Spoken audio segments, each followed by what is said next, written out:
처분적 법률이 위헌입니까? 원칙적으로는 해서는 안 되는 것으로 알고 네, 있고. 그러면 예외적으로 언제 합헌 판결을 받았습니까? 합헌 결정을 받았습니까? 뭐 예외적인 경우에는 이제 허용된다는 것은 알고는 있습니다만 이 사건의 경우에는 그것이 적용되기 어려운 헌법적인 언제 합헌이라는 케이스가 있었습니까? 제가 한번 찾아보고 말씀을 드리겠습니다. 그거 상식입니다. 상식을 모르시면서 답변하시면 안 됩니다. 천대엽 행정처장님은 형사법의 대가로 알려져 계십니다. 답변을 회피하시는 거죠. 저는 형사법의 대가 아님에도 불구하고 알고 있는데요. 알려드릴까요? 96 헌가 2 결정문입니다. 개별 사건 법률, 이른바 처분적 법률은 원칙적으로 위헌이나 예외적으로 인정된다. 언제였겠습니까? 96 헌가 2 결정문은 무엇에 대한 결정문입니까?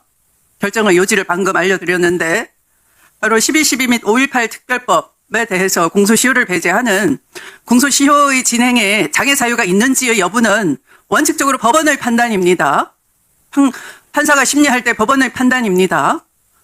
아까 이 사물관할 또는 재판부의 사무분장을 법원의 고유 권한이라 강변하셨는데요. 그것보다 더 중요하게 법률의 해석에 대한 것은 훨씬 더 중요한 사법 독립 영역에 해당됩니다. 그럼에도 불구하고 개별 사건 법률이 이 사건에 있어서는 허용된다라고 한 것인데요. 더 알려드릴게요. 개별 법률 금지 원칙, 이른바 처분적 법률 원칙이 법률 제정에 있어서 입법자가 평등 원칙을 준수할 것을 요구하는 것이기 때문에 특정 규범이 개별 사건 법률에 해당한다 하여 곧바로 위헌을 뜻하는 것은 아니며 이러한 차별적 규율이 합리적인 이유로 정당화될 수 있는 경우에는 한편적일 수 있다. 왜 공소시효를 배제했겠습니까? 무려 17년 동안 행사를 하지 못할 장애 사유가 있었던 거죠. 공포 정치로 인해서 할 수가 없었던 것이고 그것을 용기 있게 재판해줄 판사도 없었던 것이고 97년 전원합의체 판결로 이들이 내란범이다, 내란 목적 살인을 저질렀다 했을 때 비로소 문제 제기를 할 수 있었던 것 아니겠습니까? 거기에 맞추어서 헌재도 합헌이다라는 결정을 내린 건데 그거 다 역사 교훈을 다 까먹으시고 국민들은 역사적 교훈을 한 번도 잊은 바가 없이 이 여의도 의사당 대로에 나와서 계엄 해제를 할 수 있도록 국회의원을 도왔어요. 그런데 대법원장님과 법원행정처장님은 그 시각에 시민들은 앞다투어 나오는 그 시각에 편안하게 고급 승용차 타시고 회의를 소집하시고 회의를 하셨어요. 뭐라고 하셨습니까? 계엄을 알고 인지를 하고 연락을 받고 비상기획관이 다 연락했겠지요. 합헌일 수도 있기 때문에 합헌일 경우에 어떻게 됩니까? 사법행정권이 몽땅 다 군에 넘어가는 거죠. 군의항을 해야 되는 거죠. 거기에 대비하기 위해서 회의를 하러 가신 것 아닙니까?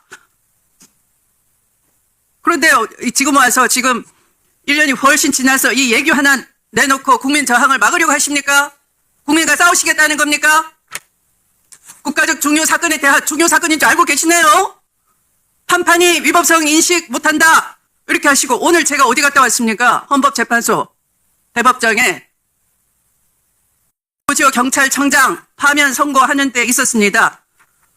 헌법재판소장님은 이렇게 말씀하셨어요. 헌법소의 사명은 대통령한테만 있는 것이 아니다.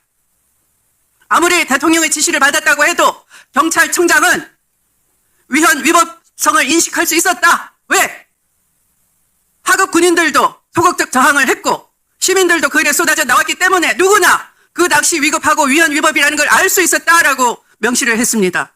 그런데 1년 지나니까 중앙지법 영장 담당 판사들이 아니 법원행정처장님 조지호 경찰청장이 법률 공부를 더 많이 했겠습니까? 위법성에 대한. 아니면 박성재 법무부 장관이 더 법률 공부를 많이 했겠습니까? 법무부 장관님 누가 더 법률 지식이 높을까요? 뭐 경찰보다 법무부 장관이 더 많이 알고 있고. 맞습니다. 그러면 국무총리는 어때야 될까요? 국정을 통할하니까 훨씬 많이 알고 있어야 되겠죠? 네, 뭐 당연히. 그런데 국무총리에 대한 영장 기각하면서 위법성 인식이 있었는지 여부 다툼의 여지가 있다 이런 이유로 기각하시고 국민을 깜짝 놀라게 만드시고 박성재 영장 2번이나 기각하면서 위법성 인식이 있었는지 다툼의 여지가 있다 기각을 했습니다. 그런데 오늘 조지호는 당신은 당연히 위법한 거 알고 경력을 동원해서 계엄 해제 요구권이 있는 국회의원 출입을 봉쇄했고 계엄 해제 의결을 지연 방해했고 선관위에 계엄군이 투입이 용이하게 방치했고 조력을 했다라는 이유로 사안이 엄중하다. 자유민주주의 기본 질서, 헌정 질서를 파괴하려 시도한 것에 도왔다라고 파면 선고를 내렸습니다. 그런데 이거 예교 하나로 피해가려 하십니까? 이걸로 사법 정의가 회복되겠습니까? 사법 분당권은 남용한 바 없습니까? 무슨 관련 사건입니까 그게? 떨이 합니까? 땡처리 합니까?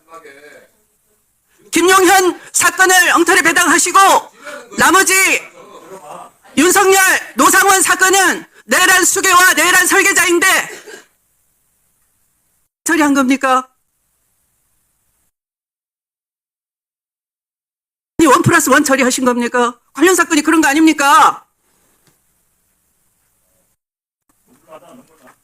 이걸로 그것이 변명이 되십니까? 이걸로 또 한 1년 끄시면 국민 다 기억을 못하겠네요. 특검도 끝났고 그때를 기다리시는 겁니까? 그 다음에 대법원 올라가면 어떻게 하실 건데요? 위법성 여부에 대해서 다툼이 있다라는 원심의 판단은 일리가 있고 하면서 상고 기각하실 겁니까? 다 설계가 돼 있는 겁니까? 만약에 헌정질서 파괴 범죄인 내란 외환이 성공했더라면 헌법과 법률 집행은 심각하게 왜곡됐을 것입니다. 법질서상 중대 장애 사유 발생이 예상되는 것입니다. 그런데 평상시 법질서의 평온이 유지되는 상황,